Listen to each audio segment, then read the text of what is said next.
Good morning, good afternoon, and good evening. I'm out here early on this Friday morning trying to beat the rain to do my reading outside and get some outside time. It is a little chilly though, so let's get through this. I think we're about to have a cold snap. And those parts of the Northeast are about to get some snow, and that is crazy. Crazy. All right, so we are finishing up today, Artists and Their Pets. We have, I think, 2 or 3 artists. It's just 2. And the chapters are super short, so that'll just give me some more time to do what I need to do today. So I'm thankful for that, but also you get double artists, so that's kind of exciting. All right, we're going to read about, first is Leonardo da Vinci, the greatest maestro. Leonardo da Vinci is famous for his paintings such as The Last Supper and Mona Lisa, show me Mona Lisa, as well as for his inventions. He was also an animal lover at a time when people were not like we are today and did not usually consider animal rights or feelings. Born in Florence, Italy in 1452, Leonardo became extremely successful as a painter, sculptor, architect, inventor, scientist, and military engineer. His ideas about art have influenced many artists ever since and have made him one of the most famous people of all time. We have Leonardo with some birds and a kitty cat in the background, and what's he painting? The Mona Lisa. So I'm sure they must say it, but he's what we call a Renaissance man, because he sort of is the one we define that term by, and that he does everything. And it happened during the Renaissance that he was making all these discoveries and enlightenments about science and math and art. So that's where the term Renaissance man comes from, is him. I mean, he didn't call himself. Nobody during the time called him that. We said, I.W. Sir Leonardo Renaissance man. Except he's dead, so he didn't get to know that. He showed early talents in drawing and kindness toward animals from his youngest days. From the age of 14, he was apprenticed to well-known artist Andrea del Verrocchio and learned a wide variety of skills, including metalworking, leather arts, carpentry, drawing, painting, and sculpting. So then, and still now, a lot of artists had an apprenticeship where they learned the trade of art and craft, woodworking and metalworking and all that other stuff. So that's how he got his startings, through his apprenticeship with Verrocchio. When working as a military engineer, Leonardo designed things such as an armored tank. Realizing the importance of knowledge, he dissected, cut up, human and animal corpses to learn about anatomy. As well, he studied botany, geology, zoology, hydraulics, aeronautics, and physics, and he filled dozens of sketchbooks with his drawings and notes under the themes of painting, architecture, mechanics, and anatomy. And I'm definitely going to flip up some of his sketchbook drawings for a moment after this. I'll just go quiet, or I'll just cut the clip, whatever. I'll figure it out in post, but you can see a few of his renderings here.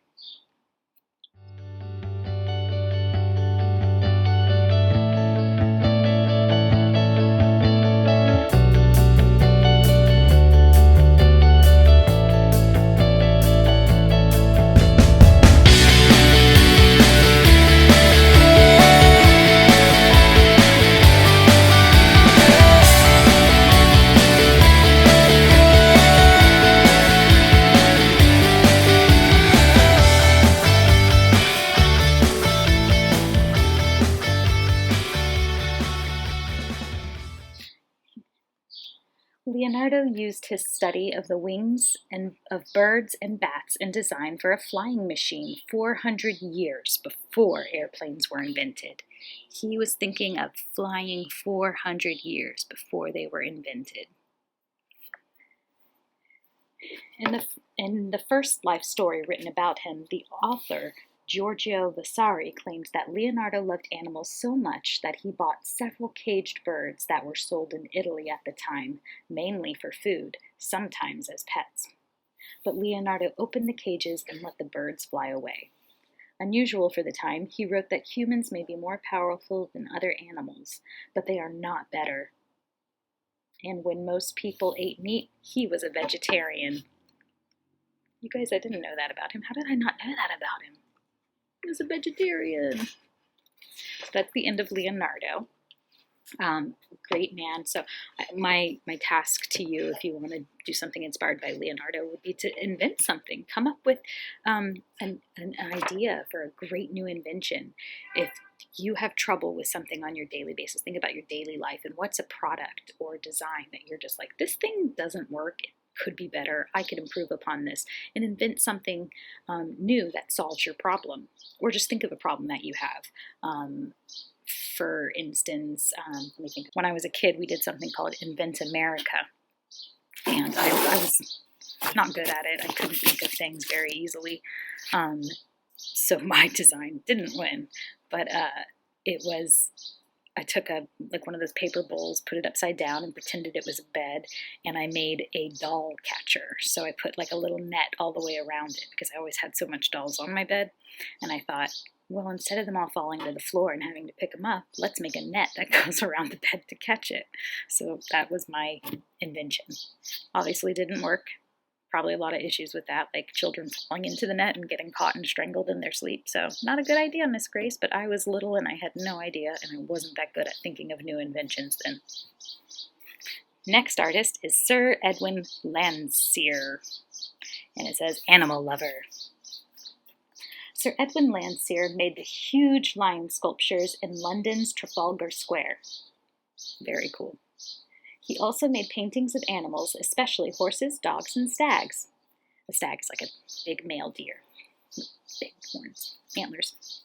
He loved animals all his life and spent time with them, so he understood their moods and feelings. His paintings were commissioned by extremely rich people, and the less wealthy bought printed copies of them.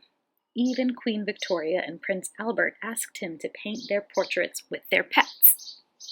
One of Landseer's most recognized paintings is Dignity and Impudence of his friends' dogs Grafton the Bloodhound and Scratch, a West Highland Terrier.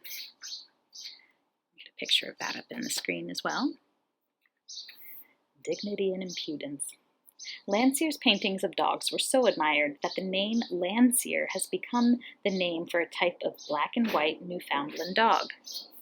So that dog is called a Landseer dog. I'm learning so much from these two tiny chapters. Oh, and that's it for Sir Edwin Landseer. So I task you with painting a portrait of your friend's pets and giving it a weird name. One more artist, and then we're done. And this is going to be a hard name for me. Suguharu Foujita. Suguharu Foujita, cat-obsessed artist. Suguharu Foujita has been called the most important Japanese artist working in the West during the 20th century, and he loved drawing and painting cats. In 1930, he published The Book of Cats, featuring 20 of his drawings of cats in all sorts of poses. It is often described as the most popular and desirable book on cats ever published. Cat lover here. Someone gave me that book for Christmas. Or my birthday, that's coming up in a couple weeks. Foujita studied art in Japan, then moved to Paris. He created Western-style paintings and prints using Japanese ink techniques and made many friends, including Henri Matisse and Pablo Picasso. Unusual for the time, Foujita had pierced ears, a wristwatch tattoo, and an ancient Egyptian hairstyle, and he often wore ancient Greek-style tunics and a lampshade on his head. I'm going to find some good pictures of this guy, I hope. He loved women, but he adored cats, and he became famous for painting them. So here's a funny illustration of him with cats wearing a crown. And I'll tell you this, even still, it's not... well, back then it was kind of frowned upon to have tattoos in Japan. Like if you were going to, say, an onsen, which are like their hot spring baths, usually they wouldn't allow people in who had tattoos because a lot of the time it was associated with negative ways of life.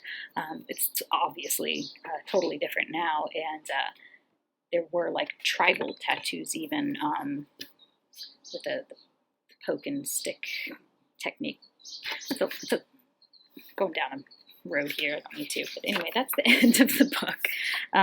So I would say, I don't really, for Foujita, if you're inspired by him and his love of cats, I would say whatever animal that you love the most, why don't you make your own book or zine edition filled with different drawings of that animal in different poses.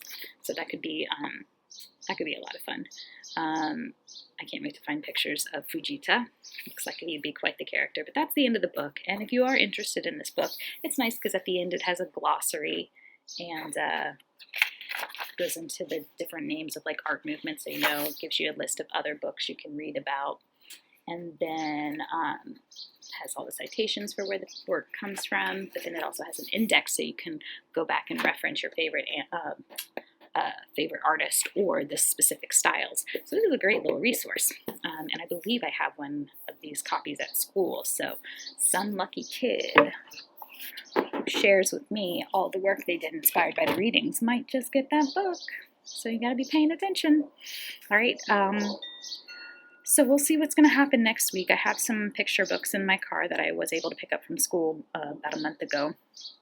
I might just do the readings now on Tuesday and Thursday because I don't have that many of the books with me and I don't want to run out of stuff. So I do my online lessons Monday, Wednesday, and Friday, so I'll do the readings on Tuesdays and Thursdays. I think that sounds fair.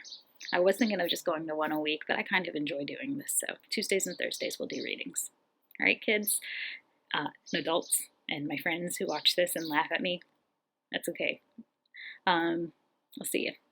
See you soon. Have a good weekend.